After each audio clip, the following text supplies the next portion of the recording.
کس سے ریلیٹڈ جتنی بھی یہ ساری اور ڈیفینس سے ریلیٹڈ جتنی بھی یہ ساری آرگنائزیشنز ہیں، بائی لیٹرل ٹرائی لیٹرل جو ایریناز ہیں، وہاں سب جگہ سے ہندوستان اپنی بےزتی کروا چکا ہے. کیونکہ ایس سی او لاسٹ جو ان کی جو تھی ایس سی او میں تو یہ بڑے ناراض ہوئے تھے اور انہوں نے جوائنٹ اسٹیٹمنٹ میں جو ہے اس پر سگنیٹری تک نہیں تھا ہندوستان.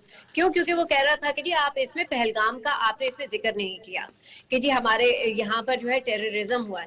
تو انڈیا کو اس طرح سے پذیرائی نہیں مل رہی. کیا انڈیا کی چائنا کے ساتھ دوستی ہو سکتی ہے؟ نہیں ہو سکتی. چائنا اور انڈیا کا ٹریڈ چلتا رہا ہے لیکن اس کا مطلب یہ نہیں ہے کہ دوستی ہو سکتی. کیوں؟ کیونکہ انڈیا جو ہے وہ تبت کے معاملے کو جو ہے ہوا دیتا رہتا ہے، وہ وہاں کے دلائی لاما کو اپنے پاس محفوظ رکھتا ہے. تو اینٹی چائنا سینٹیمنٹ کو آگے بڑھانے میں انڈیا ہمیشہ سے پیش رہا ہے. اس میں ساتھ میں یہ بھی دیکھنے کی ضرورت ہے کہ مودی جو ہے اس کا کیا آج کل حالات حاضرہ ہے. مئی سے پہلے جو ہے ہندوستان میں جو میڈیا تھا وہ مودی کو خدا بنا کر پیش کر رہا تھا اور کوئی بھی اس کو کرٹیسائز کر سکتا تھا، ہمت کوئی نہیں کر سکتا تھا. لیکن اب جو ہے ہر طرف سے جو ہے شکست ہوتی ہوئی نظر آ رہی ہے. بہت بہت شکریہ، بہت بہت شکریہ فرزانہ یعقوب صاحبہ، جی آر بلوچ صاحب آپ کا بہت بہت شکریہ، شبیر احمد خان صاحب آپ کا شکریہ. ناظرین اس موضوع پر ہم یقیناً بات کرتے رہیں گے لیکن ایک اور بڑا اہم موضوع ہے اس کی طرف جانا ہے اور منصور جعفر ہمارے ساتھ جو کہ ماہر امور مشرق وسطی ہیں وہ ہمارے ساتھ موجود ہیں. بات کرنے جا رہے ہیں غزہ کے حوالے سے. وہاں پر غذائی قلت کا شکار بچے جو ہیں ان کی تعداد بھی 28,000 سے بڑھ گئی ہے. اس سے پہلے یہ بھی خبر آئی تھی کہ وہاں پر جو ہر ایک گھنٹے کے بعد ایک بچے کو شہید کیا گیا ہے. یعنی یہ وہ تعداد ہے بچوں کو قتل کیے جانے کی جو ہمیں معلوم انسانی تاریخ میں اس سے پہلے کہیں پر بھی نہیں ملتی. اس وقت بھی جو حالات ہیں وہ یہ ہیں کہ خوراک ایک بہت بڑا مسئلہ بن چکا وہاں پر اور صرف حصول خوراک میں کوئی 1,500 سے زائد فلسطینی اسرائیلی فائرنگ کا نشانہ بن چکے ہیں. اس وقت جو اسرائیلی بمباری ہو رہی ہے، جبری قحط ہے، محاصرہ ہے، ان تمام کی وجہ سے یومیہ 28 بچے، یعنی کہ جو میں آپ کو کہہ رہا ہوں کہ ہر گھنٹے میں ایک بچہ، آپ اس سے بھی آگے جا کر اس کو دیکھیں، یہ وہ ظلم یہاں پر کیا جا رہا ہے. اسرائیلی حملے اپنی جگہ پر ہیں، بھوک اپنی جگہ پر ہے، پاکستان کا غزہ میں فوری جنگ بندی کا مطالبہ ہے، لیکن ہو کیا رہا ہے، ہونا کیا چاہیے؟ منصور جعفر جو ہے ماہر امور مشرق وسطی ہمارے ساتھ موجود ہیں، سینئر صحافی ہیں اور اس پورے ایشو کو گہری نظر سے دیکھتے ہیں. منصور صاحب السلام علیکم. منصور جعفر صاحب آواز آ رہی ہے اب تک؟ جی میں سن پا رہا ہوں. جی منصور صاحب، یہ ہم جو پاکستان کی طرف سے مطالبہ کرتے ہیں بار بار، وزیر اعظم نے کیا، اقوام متحدہ میں جا کے کیا اور ہمارے وزیر خارجہ نائب وزیر اعظم نے کیا کہ جنگ بندی کی جائے، کوئی صورت نظر آتی ہے آپ کو؟ اس میں کوئی شک نہیں کہ اس وقت پوری انصاف پسند دنیا بشمول پاکستان کے ایک ہی بات کو بار بار دہرا رہی ہے، جنگ بندی کا مطالبہ. لیکن جو جنگ بندی کے حوالے سے جو متعلقہ فریق ہے ان کے کانوں پہ جھول نہیں رہتی ہے، کیونکہ اس وقت اگر تو آپ سمجھ رہے ہیں کہ صرف اور صرف اسرائیل اس جنگ میں فریق ہے تو میں سمجھتا ہوں غلطی پر ہوں گے ہم. کیونکہ اس پوری جنگ کا جو تانا بانا ہے، اس کا جو یعنی سپلائی چین سے لے کے اس کی جو پالیسی ڈکٹیٹ ہے، جو اس کی ملٹری اسٹریٹجی ہے، وہ تمام کی تمام اس وقت جو وہ پینٹاگون سے ڈائریکٹ کی جا رہی ہے. یہی وجہ ہے کہ اس وقت نیتنیاہو کی طرف سے جو بیان آتا ہے اسی ہی کی تصدیق جو ہے آپ کو وائٹ ہاؤس کی طرف سے دیکھنے کو ملتی ہے. اور اسی وجہ سے اس وقت عالمی ادارے جو بھی اس جنگ بندی کے معاملے میں اپنا وزن رکھتے ہیں، مینڈیٹ رکھتے ہیں، وہ ناکام اور نامراد دکھائی دے رہے ہیں. اقوام متحدہ میں متعدد بار اس جنگ کے دوران قراردادیں پیش کی گئی، جنگ بندی کے مطالبات کو جو ہے ویٹو کیا جاتا رہا. تو اب تو وہاں پہ ایک جسے کہنا چاہیے ایک منظم جینوسائیڈ کا جو فریم ورک ہے وہ ایگزیکیوٹ ہوتا ہوا ہمیں دکھائی دے رہا ہے. جیسے آپ نے اپنے انٹرویو میں ذکر کیا کہ جتنے بڑے پیمانے پہ اس وقت ہیومن کیجویلٹیز اور جس کا بڑا ٹول جو ہے وہ اس وقت معصوم بچوں پر مشتمل ہے. ہر گھنٹے بعد ایک بچہ جو ہے وہ غذائی قلت کا شکار ہو کے اس دنیا سے رخصت ہو رہا ہے. اسی طریقے سے حاملہ خواتین کے حوالے سے بھی اعداد و شمار. آج کے جو سب سے بڑا ایک افسوسناک واقعہ وہاں رونما ہوا کہ خوراک کے حصول میں لائنوں میں لگے ہوئے جو فلسطین کی قومی فٹ بال ٹیم کے ایک بڑے اہم کھلاڑی ہیں سلیمان العبید، جنہیں فلسطین کا پہلے کہا جاتا تھا، وہ جو ہے باقاعدہ ٹارگٹ فائرنگ کر کے جو ہے اسرائیل نے انہیں شہید کر دیا. اور اس وقت تک تقریباً بڑے پیمانے پہ جو فلسطینی کھلاڑی 800 کے قریب جو شہید کیے جا سکتے ہیں، جن میں 421 جو ہے 100% فٹ بالر ہے. جو فٹ بال بڑا مقبول گیم ہے وہاں پہ، اور اس کا شمار تو ہے ہی نہیں کہ جتنے بڑے پیمانے پہ اساتذہ، پروفیسر، سائنسدان وہ جو شہید کیے گئے ہیں. تو یہ ایک منظم جینوسائیڈ ہے جس میں ہر سیگمنٹ آف سوسائٹی جو ہے اس کو ہٹ کیا جا رہا ہے، تاکہ فلسطین کے اندر، خاص طور پہ غزہ کے اندر، چاہے وہ انسانی تعمیر نو کا مسئلہ ہو یا وہاں پہ انفراسٹرکچر کی تعمیر نو کا، وہ کسی طریقے سے بھی ہے اس کو ایگزیکیوٹ نہ کیا جا سکے. اس طریقے سے وہاں تباہی بربادی پھیلائی جائے کہ اس خطے کو جو ہے دوبارہ انسانوں سے اور یا کم از کم عمارتوں سے دوبارہ آباد نہ کیا جا سکے. تو میں سمجھتا ہوں ایسی صورتحال میں یقیناً جو جنگ بندی ہے وہی ایک، لیکن اس وقت آپ دیکھیے کہ جو اسرائیل کے اعلانیہ مقاصد ہیں، اسرائیل اس سے بھی بچ کرتا جا رہا ہے. خاص طور پہ اپنے جو قیدیوں کی رہائی کے حوالے سے ان کے دعوے ہیں، اب وہ بالکل کسی عوام تحلیل ہو گئے ہیں. آپ کو ان کے بارے میں بات نہیں دکھائی دے رہی، حالانکہ ان کے لواحقین آج بھی اس وقت بائی دا ٹائم وہ اسپیک وہ سڑکوں پہ احتجاج میں ہیں، اور اس وقت بالکل صحیح. آپ منصور جعفر جو منظر کشی کر رہے ہیں، جس طرح بتا رہے ہیں، صورتحال بالکل ویسے ہی ہے، المناک ہے. بہت بہت شکریہ. اور اس وقت یونیسیف کی جو اعداد و شمار ہیں ہمارے سامنے وہ وہی ہیں، اور خبردار کر رہے ہیں کہ غزہ میں بچوں کے لیے خوراک، صاف پانی، ادویات اور سب سے بڑھ کر فوری جنگ بندی کی ضرورت ہے. اسی طرح ریڈ کراس نے جو بیان جاری کیا ہے وہ یہ ہے کہ غزہ میں زندگیاں بچانے کا وقت تیزی سے ختم ہو رہا ہے. ہسپتال مکمل طور پر تباہ ہو چکے ہیں. طبی مشینری کی مرمت کے لیے بھی آلات تک دستیاب نہیں ہیں. اسی طرح یورومیڈ ہیومن رائٹس مانیٹر کا کہنا ہے کہ اسرائیل کو حاصل عالمی استثناء اور بے خوفی کی وجہ سے غزہ میں اجتماعی قتل عام جو کہ پہلے بھی جاری ہے اس کا خطرہ مزید بڑھ گیا ہے، اور یہ سب کچھ قبضے کی پالیسی کا حصہ ہے. خدا کرے کہ عالمی ضمیر جاگے، عوام جاگ رہے ہیں، حکومتیں جاگیں، آواز بلند کریں اور اسرائیل کو روکیں. ناظرین، اب ہم بات کریں گے یوم آزادی کے حوالے سے، اور جب ہم بات کرتے ہیں آزادی کے حوالے سے تو آزادی کی تحریک میں جو کردار خواتین کی ہم نکل بات جو کردار نوجوانوں اور اسٹوڈنٹس نے، طلبہ نے ادا کیا، وہ بھی تاریخ کا ایک حصہ ہے. یقینی طور پر نوجوان طلبہ اور اس وقت 1937 میں قائم ہونے والی مسلم اسٹوڈنٹس فیڈریشن اس تحریک آزادی کا ہراول دستہ تھی. ہم جب تاریخ کا مطالعہ کرتے ہیں تو ہمیں وہاں پر علی گڑھ مسلم یونیورسٹی سے لے کر اسلامیہ کالج لاہور اور اسلامیہ کالج پشاور تک مسلم اسٹوڈنٹس فیڈریشن نظر آتی ہے. ہمیں اپنے نوجوان دلی کے تعلیمی اداروں میں جیسے جامعہ ملیہ اسلامیہ کی بات کر لیں، سندھ مدرسۃ الاسلام سندھ کی طرف چلے جائیں، بنگال چلے جائیں، بہار چلے جائیں، یو پی چلے جائیں، یعنی کہ وہ علاقے بھی جن کے بارے میں یہ کہا جاتا تھا کہ وہ پاکستان میں شامل نہیں ہو سکیں گے، وہاں پر ہندو اکثریت ہے، وہاں پر بھی مسلمان نوجوانوں نے اور مسلمان طلبہ نے ایک بڑا کردار ادا کیا. 27 اور 28 دسمبر کو 1937 کی بات کر رہا ہوں، پہلے بھی حوالہ دیا، جو مسلم اسٹوڈنٹس فیڈریشن قائم ہوئی اس نے قرارداد لاہور کے حوالے سے، لاہور کے منٹو پارک کے اجلاس کے حوالے سے ایک بڑا کردار ادا کیا.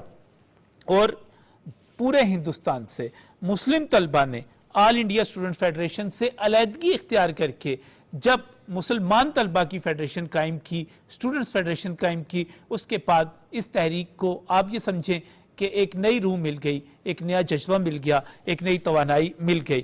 ڈاکٹر محمد امجد بکسی جو کہ سینئر تجزیہ کار ہیں، جب ہم بات کرتے ہیں نوجوانوں کے حوالے سے، طالب علموں کے حوالے سے، میں چاہوں گا ان سے پوچھوں گا کہ تحریک پاکستان میں نوجوانوں کے کردار کو، اسٹوڈنٹس کے کردار کو مکسی صاحب کس طرح دیکھتے ہیں، کس طرح بیان کرتے ہیں؟ بہت شکریہ جی. میں سمجھتا ہوں کہ جس طرح آپ نے انٹرو میں بھی بتایا کہ پاکستان کی جو تحریک تھی اس کو کامیاب بنانے میں جتنا اہم کردار نوجوانوں نے ادا کیا شاید ہی زندگی کسی اور شعبہ نے کیا. اور جس طرح 1937 میں جو مسلم اسٹوڈنٹ فیڈریشن کے ساتھ اس کا ایک بہت ہی وائبرنٹ آغاز ہوا اور اس کی ایک پہلی جھلک ہم نے دیکھی کہ جو 1938-39 میں جب کانگریسی وزارتوں نے جو ہے استعفیٰ دیا تو اس کے اوپر جب یوم نجات منایا گیا، اور 1940 میں جب یوم قرارداد پاکستان یہاں منظور کی گئی تو مسلم اسٹوڈنٹ فیڈریشن اور نوجوانوں جو اس کے آرگنائزیشن میں جو کردار ادا کیا، مسلم لیگ نیشنل گارڈز میں جس طریقے سے نوجوانوں نے کردار ادا کیا، تو میں سمجھتا ہوں کہ مسلم لیگ کا اور قائد اعظم کا پیغام ہندوستان کے چپا چپا میں جو پہنچانے کا کام تھا، وہ ہراول دستہ جو تھا وہ نوجوانوں نے ہی ادا کیا، اور اس لیے قائد اعظم محمد علی جناح جو ہے وہ نوجوانوں سے بہت محبت کرتے تھے اور بہت ان کو وقت دیتے تھے اور ان کو اپنے ہراول دستہ قرار دیتے تھے۔ اس لیے انہوں نے اسلامیہ کالج لاہور ہو، اسلامیہ کالج پشاور ہو، مسلم علی گڑھ یونیورسٹی ہو، تو ہر جگہ پہ قائد اعظم نے نوجوانوں کو آگے رکھا، کیونکہ جب 1937 کے بعد انہوں نے مسلم لیگ میں ایک نئی روح پھونکی اور مختلف شعبہ زندگی کو مسلم لیگ میں شامل کیا، ان کا یہ خیال تھا کہ نوجوان جو ہے وہ بھرپور توانائی کے ساتھ ہمارا پیغام ہندوستان کے ہر کونے میں پہنچا سکتے ہیں، تو انہوں نے پھر جو ہے نوجوانوں کو آگے کیا۔ اس طرح مسلم خواتین کا جو ہے 1941 میں انہوں نے ونگ بنایا، اور بہت ہی آرگنائز طریقے سے قائد اعظم نے تمام شعبہ زندگی خصوصاً نوجوانوں کو اس تحریک کا حصہ بناتے۔ اس کا پہلا رزلٹ بہت ہی واضح طور پر جب ہم نے دیکھا وہ 1945 کے مرکزی انتخابات تھے، کہ وہ مسلم لیگ جو اگر آپ دیکھیں کہ 1936 کے انتخابات میں کوئی واضح خاطر خواہ کامیابی حاصل نہیں کر سکی تھی، لیکن جو ایک اسٹریٹجک چینج اور یہ جو آرگنائزیشنل لیول پہ قائد محمد علی جناح نے قیادت کی اور مسلم لیگ کے نوجوانوں نے مسلم لیگ کا جو پیغام پہنچایا، تو مسلم لیگ جو ہے وہ 30 کی 30 جو مرکزی اسمبلی کی سیٹیں تھیں وہ جیتنے میں کامیاب ہوئی۔ اور اسی طریقے سے پھر ہم نے دیکھا کہ جب صوبائی اسمبلی کے الیکشنز ہوئے تو اس میں بھی مسلم لیگ کا جو پیغام تھا نوجوانوں نے جس طریقے سے پہنچایا، تو اس میں بھی بہت سارے جو مسلم اکثریتی صوبے تھے وہاں مسلم لیگ کو اکثریت ہوئی، اور جو یونینسٹ پارٹی تھی اور جو باقی ایون کانگریس کے جو مسلمان کینڈیڈیٹ بھی تھے وہ شکست کھا گئے، اور مسلم لیگ کے جو امیدواران تھے وہ بھاری اکثریت سے ہر سیٹوں پہ جیتے۔ تو اس کا جو کریڈٹ ہے وہ خود مسلم لیگ کی قیادت نے بھی مرکزی حیثیت سے جو بیانات جاری کیے وہ نوجوانوں کو اس کا کریڈٹ دیا کہ یہ نوجوان ہی تھے جنہوں نے ہمارا پیغام پہنچایا۔ اور اس کے بعد ہم نے دیکھا کہ 1946 کے بعد جب تحریک پاکستان اپنے اختتامی مراحل کو پہنچی اور پاکستان کی منزل قریب آئی، تو اس وقت بھی ہم دیکھتے ہیں کہ یہ نوجوان ہی تھے، چاہے وہ لاہور میں فاطمہ صغرا ہو، جب سیکریٹریٹ کے اوپر جھنڈا لہرانے کی بات ہو، جب بھی جہاں بھی یوم راست ابھی اقدام فاطمہ ہو، سغرا کو ہم جو کل بھی بھی یاد کر رہے تھے سول سیکریٹریٹ کے اوپر جس طرح انہوں نے جھنڈا لہرایا، اور خاص طور پہ طالبات کا بڑا رول رہا مقصد صاحب اس میں۔ اور یہی میں کہتا ہوں کہ 1941 میں جیسے بتایا کہ طالبات کو بھی اس میں مرکزی حیثیت دی گئی، کیونکہ قائد اعظم کے ساتھ محترمہ فاطمہ جناح صاحبہ جو تھیں وہ خواتین کے حوالے سے خاص کر ایک بہت کردار لیڈرشپ بیگم رانا لیاقت علی خان، فاطمہ جناح، مادر ملت، سب کا بڑا ایک کردار تھا۔ بہت بہت شکریہ ڈاکٹر محمد امجد۔ اور جس طرح ہم بات کرتے ہیں کہ قائد اعظم نے ہراول دستہ قرار دیا تحریک پاکستان میں مسلم اسٹوڈنٹ فیڈریشنز کو اور نوجوانوں کو، اسی طرح آج بھی میں سمجھتا ہوں کہ پاکستان کی یوتھ ہی ہے جو پاکستان کو تحریک پاکستان کے بعد اب ہم تکمیل پاکستان کی بات کریں، ایک جدید اور طاقتور پاکستان کی بات کریں، تو پاکستان کی یوتھ ہی اس کو آگے لے جا سکتی ہے۔